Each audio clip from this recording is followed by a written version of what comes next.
அனைவருக்கும் வணக்கம். நேற்றைய தினம் ஜூனியர் விகடனோட கருத்து கணிப்பு முடிவுகள் வெளியாகி இருந்தது. அதுல எந்தெந்த கட்சிகள் வெற்றி பெற வாய்ப்பு இருக்கு, அதுக்கப்புறம் மக்கள் விரும்பும் முதல்வர் வேட்பாளர் யாரு அப்படின்ற மாதிரி ஒரு காலம் போட்டு பர்சன்டேஜஸ் அலாட் பண்ணியிருந்தாங்க. அதை பத்தி தான் இந்த வீடியோல தொடர்ந்து பார்க்க இருக்கிறோம். அதுக்கப்புறம் தாவேகாவோட மேனிஃபெஸ்டோ பத்தி நீங்க பேசவே இல்லைன்னு சொல்லிட்டு நிறைய பேர் கேட்டிருந்தீங்க. அதை பத்தி நான் இதுல எக்ஸ்பிளைன் பண்றேன். இன்னொன்னு என்னன்னா, இந்த கருத்து கணிப்புகள்னால தேர்தல் முடிவையே மாற்ற முடியுமா, அல்லது ஓட்டிங்ல ஒரு பேட்டர்னை கிரியேட் பண்ண முடியுமா அப்படின்னு சொல்லிட்டு நிறைய பேர் கேட்டிருந்தீங்க. அதை பத்தி இந்த வீடியோல சொல்றேன். எம்ஜிஆர் காலம் தொட்டு இப்போ இருக்கிற விஜய் அவர்கள் அரசியலுக்கு வந்த இந்த காலம் வரைக்கும் கருத்து கணிப்புகள் எந்த அளவுக்கு தேர்தலில் தங்களுடைய பங்களிப்பை கொடுத்துருக்கு அப்படின்றத பத்தி நான் லைட்டா சொல்றேன். ஓகே, முதல்ல இந்த ஜூனியர் விகடனோட கருத்து கணிப்புக்கு நம்ம வருவோம். ஜூனியர் விகடனை பொறுத்த வரைக்கும் மக்கள் விரும்பும் முதல்வர் வேட்பாளர் அப்படின்னு சொல்லிட்டு ஒரு காலம் போட்டு அதுல தாவேகா தலைவர் விஜய் அவர்கள், தற்போதைய முதலமைச்சர் மு க ஸ்டாலின் அவர்கள், எடப்பாடி பழனிசாமி அவர்கள், அதுக்கப்புறம் சீமான் அவர்கள், ஸோ இவங்க எல்லாரையுமே போட்டு ஒரு பர்சன்டேஜை கொடுத்துருக்காங்க. அதுக்கப்புறம் இன்னொன்று சொல்லியிருக்காங்க, ஈக்குவல் ப்ரொபோர்ஷன்ல எடுத்த கருத்து கணிப்புன்னு சொல்றாங்க. இந்த இடத்துல இந்த கருத்து கணிப்பு அடிபட்டுருச்சு, ஏன்னு பின்னாடி வரேன். அதுக்கப்புறம் வாக்கு சதவீதம்னு சொல்லிட்டு எந்த கூட்டணி ஆட்சி அமைக்கும், இந்த பேட்டர்னே முதல்ல தப்பு. ஏன்னா கூட்டணி ஆட்சின்னு நீங்க சொல்லும் போது இன்டைரக்டா திமுக அதிமுக தான் வெற்றி பெறணும், அந்த இன்டென்ஷன்ல கொடுக்குற கேள்விதான் அது. எந்த கட்சிக்கு நீங்க வாக்களிப்பீங்க அப்படின்னு சொன்னா பரவாயில்ல, எந்த கூட்டணி அப்படின்னா அது என்ன இன்டென்ஷன் அப்படின்றத நீங்க தான் புரிஞ்சுக்கணும். அதுல ஒரு பர்சன்டேஜஸை கொடுத்துருக்காங்க. யார் யார்கிட்ட இந்த கருத்து கணிப்பு எடுத்திருக்காங்க அப்படின்னு நம்ம பார்க்கும்போது அந்த செக்ஷன் எல்லாம் சொல்லலை, பட் ரெண்டு ஜெண்டர் மட்டும் சொல்றாங்க. ஆண்கள் கிட்ட 53% எடுத்திருக்காங்க, பெண்கள் கிட்ட 46.6% எடுத்திருக்காங்க. தமிழ்நாடு ஓட்டர்ஸ்ல பெண்கள் தான் அதிகம். அவங்களுடைய ப்ரப்போர்ஷன் 46% அப்படின்றது என்னை பொறுத்த வரைக்கும் ரொம்ப கம்மியாக தான் பார்க்குறேன். அட்லீஸ்ட் ஒரு 48% பெண்கள் கிட்ட எடுத்திருக்கணும். இன்னொன்று என்னன்னா, எந்த கருத்து கணிப்பும் ஈக்குவல் ப்ரப்போர்ஷனும் கொடுக்க மாட்டாங்க. பட் இவங்க ஈக்குவல் ப்ரப்போர்ஷன் சொல்லிட்டு 46% பெண்களுக்கு கொடுத்துருக்குது நான் ஒரு மிஸ்லீடிங்காக தான் பார்க்குறேன். ஏன்னா பெண்களுடைய அந்த வாக்கு சதவீதம் என்பது ரொம்ப முக்கியமான விஷயம் சாம்பிளிங்கை பொறுத்த வரைக்கும். நீங்கள் சாம்பிளிங்ல ஏதாவது மிஸ்டேக் பண்ணீங்கன்னா கண்டிப்பாக அது டோட்டல் ரிசல்ட்டே மாற்றிடும். அப்படி இருக்கும்போது நீங்க நார்மலா சாம்பிளிங் பண்ணோம், அதனால இந்த பர்சன்டேஜஸ் அலாட் பண்ணோம்னு சொன்னா கூட பரவாயில்ல. பட் நீங்க என்ன சொல்லிடுறீங்க, டிஸ்கிளைமர்லேயே ஈக்குவல் ப்ரொபோர்ஷன் சொல்லிட்டு தான் இதெல்லாம் நீங்க தரீங்க. ஸோ அந்த இடத்துல உங்க கருத்து கணிப்பு அடிபட்டுருச்சு அப்படின்றதுதான் என்னுடைய கருத்தா இருக்கு. அதுக்கப்புறம் இவங்க ஒரு டிஸ்கிளைமர் ஒன்று போட்டிருக்காங்க. தாவேகா புதிய கட்சி, இதுக்கு முன்னாடி இந்த கட்சிக்கு ஒரு வரலாறு இல்லை, எந்த மாதிரியான ஓட்டிங் பேட்டர்ன் இந்த கட்சிக்கு இருக்கு, அதுக்கப்புறம் எந்தெந்த இடங்கள்ல இந்த கட்சினால செல்வாக்கு செலுத்த முடியும், அதுக்கப்புறம் விஜய் அவர்கள் கேம்பெயின் ஒழுங்காவே பண்ணல, ஆனாலும் தேர்தலில் இவருடைய இம்பாக்ட் எந்த அளவுக்கு இருக்குன்னு கணிக்க முடியாது அப்படின்னு சொல்லிடுறாங்க. ஸோ இது கருத்து கணிப்பா அப்படின்றதே கேள்விக்குறிதான். ஏன்னா எந்த ஒரு கருத்து கணிப்பும் ஒரு மீடியன் அளவுல, ஸ்டாட்டிஸ்டிக்கல் வேல சொல்றேன், மீடியன் அளவுல தான் அந்த விஷயங்களை நம்ம அலாட் பண்ண முடியும். ஆனா இவங்க எல்லாமே ஒரு கற்பனை அளவுல போட்டுட்டு இருக்காங்க. இது கால்குலஸ் மாதிரி தான் இருக்கு, ப்ராபபிலிட்டி. இது கருத்து கணிப்பே கிடையாது, ப்ராபபிலிட்டி. இப்படி இருக்கலாம் அப்படி இருக்கலாம் அப்படின்னு தான் சொல்றாங்களே தவிர ஒரு ப்ராப்பரான வேலை இவங்க சொன்ன மாதிரியே தெரியல. இப்போ நம்ம தந்தி டிவியும் அதான் பண்ணிட்டு இருக்கு, ரேஞ்ச் கொடுத்துட்டு இருக்காங்க. எக்ஸாம்பிள், நாம் தமிழர் 1 முதல் 7% வாங்கும் அப்படின்னு சொல்றாங்க பெரியகுளம் இந்த மாதிரியான தொகுதிகளில். இதுக்கு பேர் கருத்து கணிப்பா? ரேஞ்சு கொடுத்தா அது கருத்து கணிப்பே கிடையாது, அது ப்ராபபிலிட்டி. ரோட்ல போற யாராவது ஒருத்தவங்களை கூப்பிட்டு கேட்டா கூட அந்த மாதிரி தான் சொல்லுவாங்க, 1 to 7% வாங்கலாம்ப்பா அப்படின்னு யார் வேணா சொல்லிட்டு போகலாம். ஆனா ஒரு கருத்து கணிப்பாளர் அந்த மாதிரி சொல்லக்கூடாது, மீடியன் கொடுக்கணும். 8%, 6%, 5% கரெக்டா நெருங்கி வர்ற பர்சன்ட்டை கொடுக்கணும். அதை விட்டுட்டு நீ ரேஞ்சு 1 to 7னா இது என்ன, இது எனக்கு புரியவே இல்லை. நானும் ஸ்டாட்டிஸ்டிக்ஸ் படிச்ச ஸ்டூடெண்ட் தான், டேட்டா சயின்ஸ் தான் நான் படிச்சிருக்கேன். ஆனாலும் இந்த விஷயங்களை பார்க்கும்போது நம்மளுக்கு நார்மலாவே தெரியுது, செஃபாலஜி அப்படின்றது ஒரு சயின்ஸ். அந்த சயின்ஸை இவங்கெல்லாம் படிச்சுட்டு தான் கருத்து கணிப்பு எடுக்கிறாங்களா அப்படின்றது ஒரு கேள்விக்குறி. இன்னொன்று, மக்களை பொறுத்த வரைக்கும் அவங்க இதெல்லாம் பார்க்க ரெடியே கிடையாது. யார் ஜெயிப்பா யார் தோப்பா, எவ்வளோ பர்சன்டேஜ் எவ்வளோ சீட்டு முடிஞ்சு கருத்து கணிப்புனா அவ்வளோதான் அவங்கள பொறுத்த வரைக்கும்.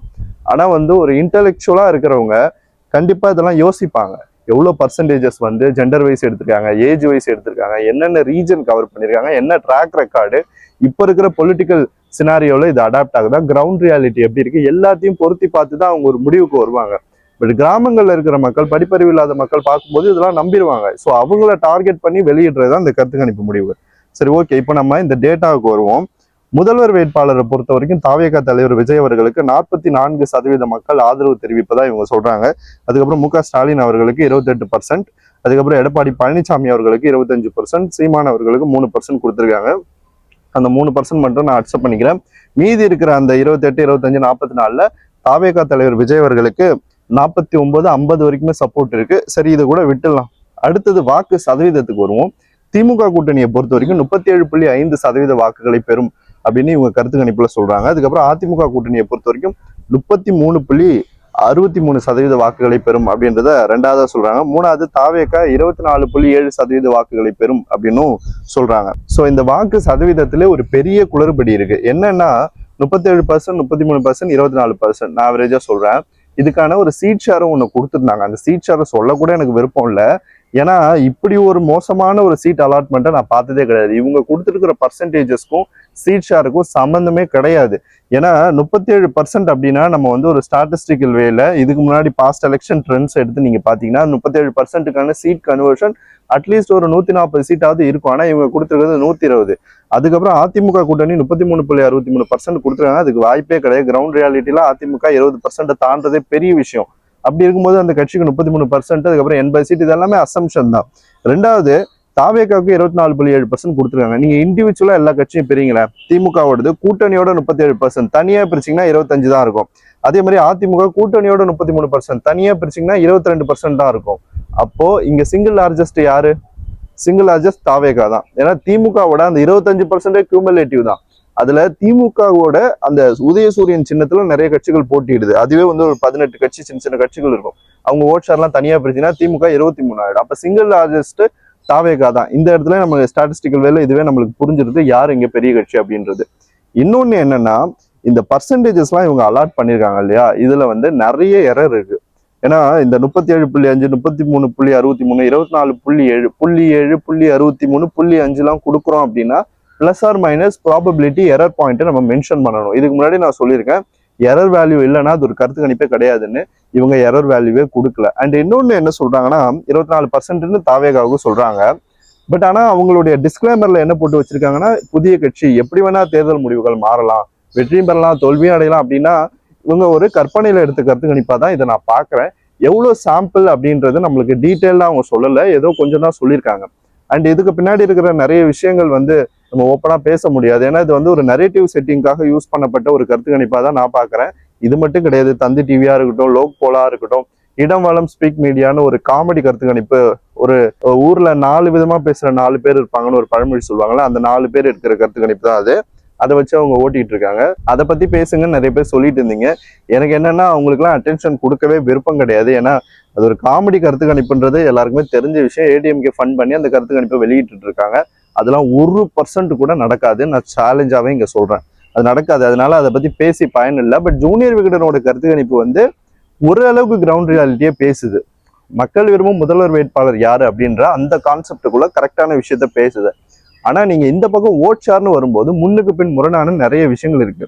இன்னொன்னு, தமிழ்நாட்டுல ஒரு கட்சி தனியா 20% டச் பண்ணுது அப்படின்னா சீட் கன்வர்ஷன் 60 சீட்டுக்கு மேல போயிடும். அப்படி இருக்கும்போது இவங்க 24% தாவேக்காக கொடுத்துருக்காங்க. முதல் எலெக்ஷன்ல இவங்க கருத்து கணிப்பு படியே 24% வாங்குறது பெரிய விஷயம்.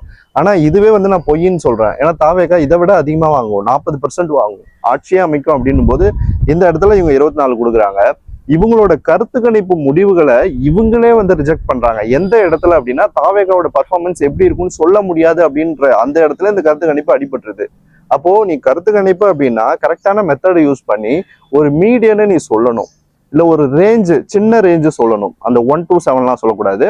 ஒரு 44 to 45% அப்படி அந்த மாதிரி சொல்லணும்.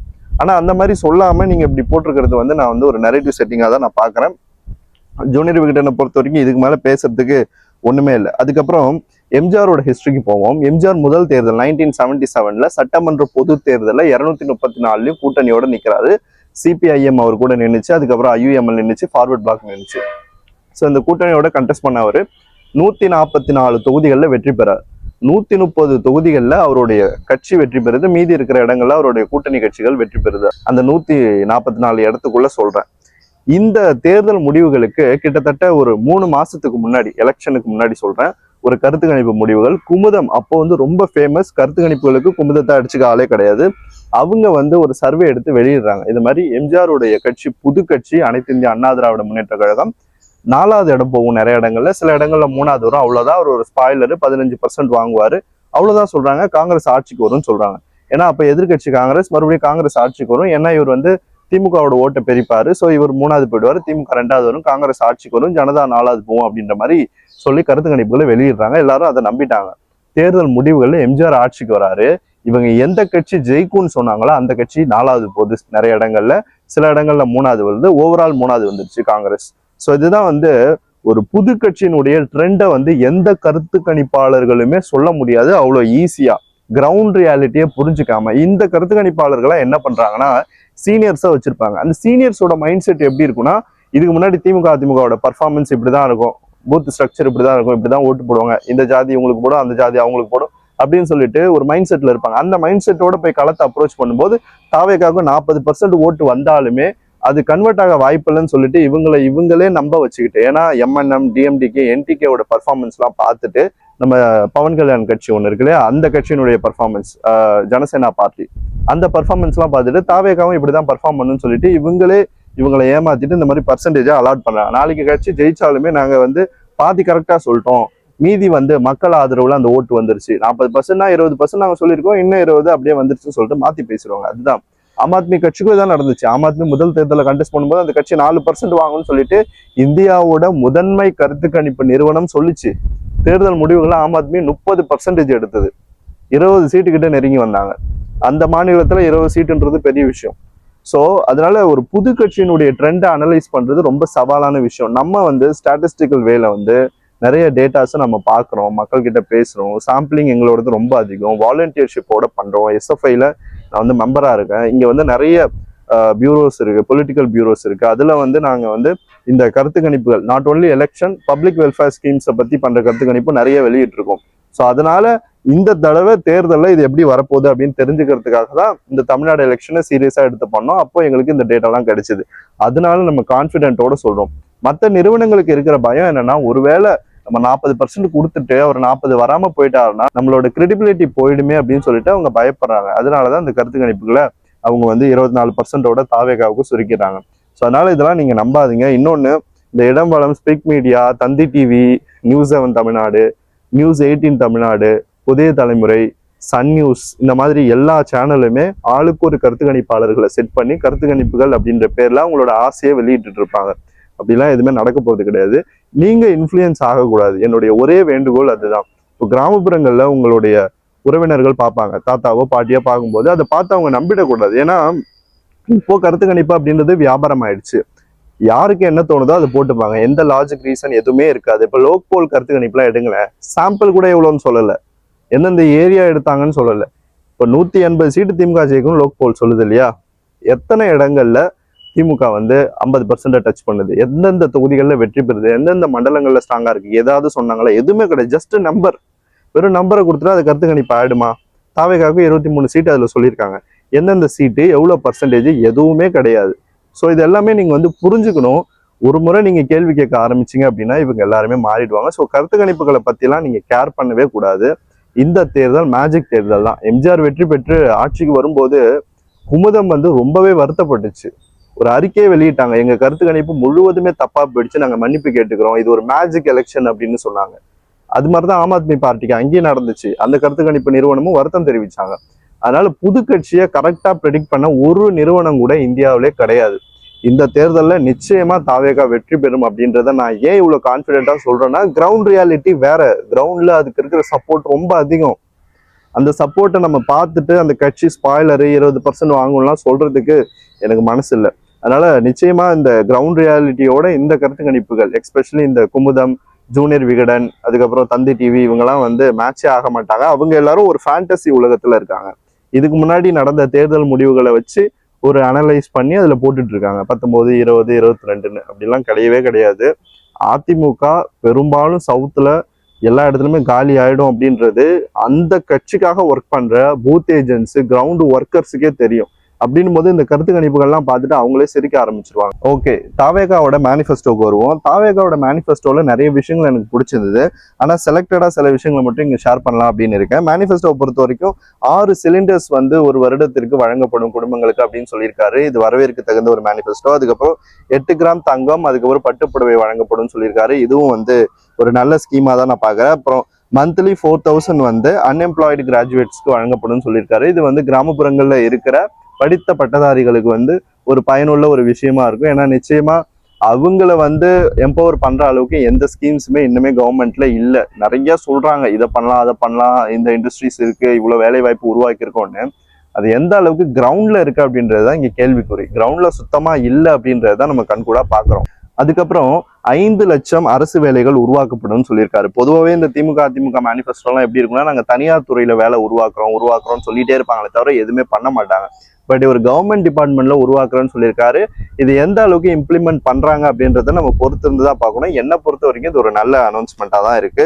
அதுக்கப்புறம் கொலாட்ரல் ஃப்ரீ எஜுகேஷன் லோன் வந்து அப் டு 20 lakhs வழங்கப்படும் சொல்லியிருக்காரு. இது வந்து மாணவர்கள் மத்தியில ஒரு வரவேற்க தகுந்த ஒரு அறிவிப்பா தான் இருக்கு. அதுக்கப்புறம் ஆன்டி ட்ரக் ப்ரொடெக்ஷன் ஜோன்ஸ் வந்து ஸ்கூல்ஸ் அண்ட் காலேஜஸ் கிட்ட உருவாக்கப்படும் சொல்லியிருக்காரு. இது one of the best announcement. ஏன்னா இந்த ஸ்கீம், இந்த மாதிரியான ஒரு அறிவிப்பை வந்து யாருமே இது வரைக்கும் சொன்னதே கிடையாது. கவர்மெண்ட் ஸ்கூல்ஸ் எடுத்துக்கோங்க, கவர்மெண்ட் ஹாஸ்பிட்டல்ஸ் எடுத்துக்கோங்க, பிரைவேட் ஸ்கூல், பிரைவேட் ஹாஸ்பிட்டல், அதுக்கப்புறம் நார்மல் எஜுகேஷனல் இன்ஸ்டிடியூஷன். ஸோ இந்த இடங்கள்ல இருக்கிற டாஸ்மாக் இந்த மாதிரியான விஷயங்கள்லாம் அப்புறப்படுத்தணும் அப்படின்றத மக்களுடைய பல நாள் கோரிக்கையா இருந்தது. ஸோ இந்த அறிவிப்பு அதுக்கு வந்து ஒரு வலு சேர்க்கிற ஒரு விதமா இருக்கும் அப்படின்னு தான் பாக்குறேன். அதுக்கப்புறம் one of the best highlight என்னன்னா, ஏஐ மினிஸ்ட்ரி அமைக்கப்படும் சொல்லியிருக்காரு, ஆர்டிஃபிஷியல் இன்டெலிஜென்ட் மினிஸ்ட்ரி. ஸோ இதுவும் வந்து ஒரு நல்ல வரவேற்க தகுந்த ஒரு அறிவிப்பா தான் நான் பாக்குறேன். ஏன்னா இதை பத்தி நான் டீட்டெயிலாவே ஒரு வீடியோல சொல்லியிருப்பேன்.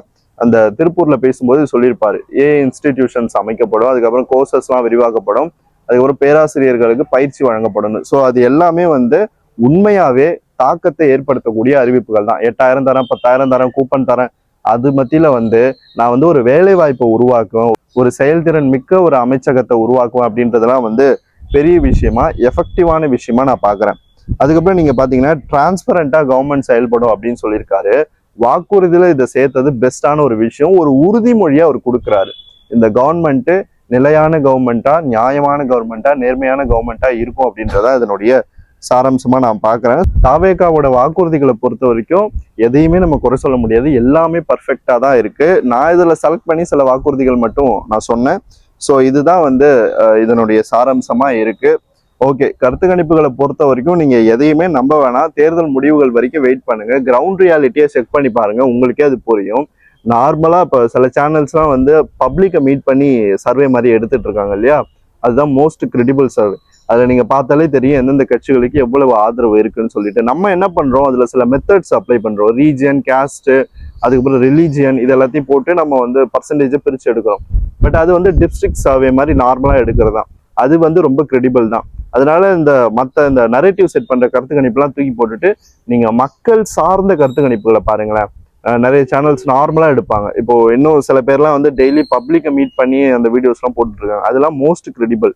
அதனால இந்த கார்பரேட் சர்வேஸ் எல்லாம் வந்து நீங்க நம்பாம இருக்கிறது தான் நல்லது. முடிஞ்ச அளவுக்கு உங்க வீட்டுல யாரும் இன்ஃப்ளூயன்ஸ் ஆகாம அதை அடுத்தடுத்த லெவலுக்கு கொண்டு போக பாருங்க. ஏன்னா தேர்தல் கருத்து கணிப்புகளை பொறுத்த வரைக்கும் பெரிய அளவுக்கு இம்பாக்டை ஏற்படுத்தாது. தமிழ்நாடை பொறுத்த அளவுல எப்போதுமே கருத்து கணிப்புகள் திமுகவுக்கு சாதகமா தான் வரும். ஆனா வந்து திமுக வெற்றி பெறாது. ஏன்னா வந்து கருத்து கணிப்புகள் உண்மையா எடுக்கப்படலை அப்படின்றதுதான் இங்க நம்ம புரிஞ்சிக்க வேண்டிய விஷயமா இருக்கு. அவங்களுடைய எய்ம் என்னன்னா, தமிழ்நாட்டுல ஒரு 3% வாக்காளர்கள் இருக்காங்க, ஜெயிக்கிற கட்சிக்கு ஓட்டு போடுவோன்னு, அவங்களை கவரணும்னு தான் பாக்குறாங்க. பட் அந்த ஓட்டர்ஸோட கவுண்ட்டுமே ரொம்ப குறைஞ்சிருச்சு. இப்போ போன தேர்தலில் அவங்க வெறும் 2% தான் இருந்தாங்க, இந்த தேர்தலில் 0.5% போயிட்டாங்க அந்த ஓட்டர்ஸ். ஸோ இப்படிப்பட்ட ஒரு களமா தான் இருக்கு. ஸோ குமுதம் கருத்து கணிப்பு இருக்கட்டும். நான் உங்ககிட்ட கேட்குறேன், எந்த கட்சியினுடைய தலைவர் முதல்வராக வரணும் அப்படின்னு நீங்க விருப்பப்படுறீங்க? அவங்களோட பேரை கமெண்ட் செக்ஷன்ல சொல்லுங்க. இது போல இன்னொரு வீடியோல உங்களை சந்திக்கிறேன். நன்றி.